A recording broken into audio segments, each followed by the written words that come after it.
মানুষ যখন দুঃখ পায় তখন সে বলে ওই কাজটা না করলে ভালো হতো, অথবা এমনটা না হলেও পারত। মানুষ নিজেকে বোঝাতে অতীতের করা ভুলের উপর দোষ চাপিয়ে দেয়, আফসোস করে এমনটা না হলেও পারত, না হলে ক্ষতি ছিল না। কিন্তু আমি কখনো আফসোস করব না। তোমার সাথে আমার কেন দেখা হলো, কে কাকে ছেড়ে গেছে, কে কাকে ঠকিয়েছে, সেই সমীকরণ আজ না মেলাই।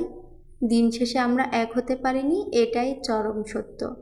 কিন্তু আমার সত্যিই আফসোস নেই আমাদের কেন দেখা হলো বা তুমি কেন ছেড়ে গেলে, এটা নিয়েও আমার কোনো দুঃখবোধ নেই। দুঃখ একটাই, আমি তোমাকে পাইনি। কিন্তু এটা আমার আফসোস না, তোমাকে পাইনি এটা আমার বিষণ্ণ দুঃখবোধ। আমি এই দুঃখবোধ নিয়ে এক জীবন বাঁচতে পারবো, তাতে আমার কোনো আফসোস নেই।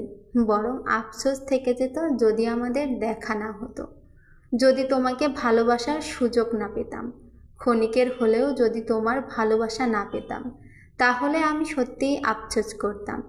জীবনে যে পথে হেঁটে এসেছি, আমার কাছে সেটা একসময় সুন্দর, সেটা সুখের হলেও দুঃখের হলেও।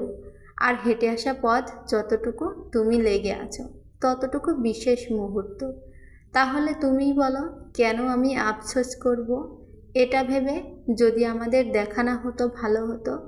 তুমি নেই তাতে কি হয়েছে, তোমার দেওয়া দুঃখ আছে, তোমার দেওয়া স্মৃতি আছে, আর জীবনে একটা অংশে তুমি লেগে আছো। আমি ভালো আছি, সত্যিই ভালো আছি, তুমিও তাই থেকো।